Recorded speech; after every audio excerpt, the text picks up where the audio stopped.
વાત વાપીની, જ્યાં પોશ વિસ્તારના એક બંગલામાં ગુજરાત એટીએસની રેડ, 2 લોકોની ધરપકડ કરી ગુજરાત એટીએસ અમદાવાદ રવાના. બંધ બંગલામાં માત્ર વોચમેન રહેતો હોવાની જાણકારી. વલસાડ એસઓજીને સાથે રાખી ગુજરાત એટીએસે પાર પાડ્યું ઓપરેશન. વાપીના પોશ વિસ્તારની આ ઘટના, એક બંગલામાં ગુજરાત એટીએસે રેડ કરી.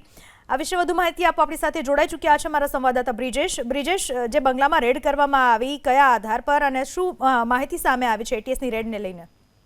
જી, વાપીના ચલા વિસ્તારમાં આ એક પોશ બંગલો છે, જે ડિસ્પ્યુટેડ બંગલો છે.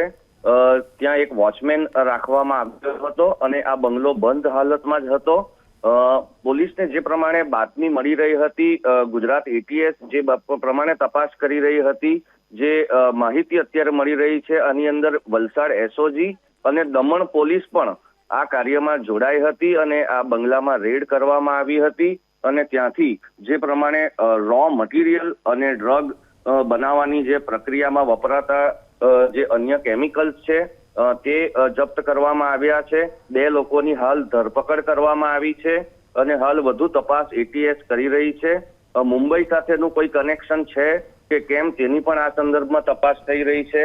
હાલ એસઓજી વલસાડ અને દમણ પોલીસ પણ આ સંયુક્ત ઓપરેશનમાં જોડાઈ હતી. જે ગુજરાત એટીએસ છે એ 2 વ્યક્તિની વધુ તપાસ હાલ કરી રહી છે. જી, આભાર આપનો તમામ માહિતી બદલ.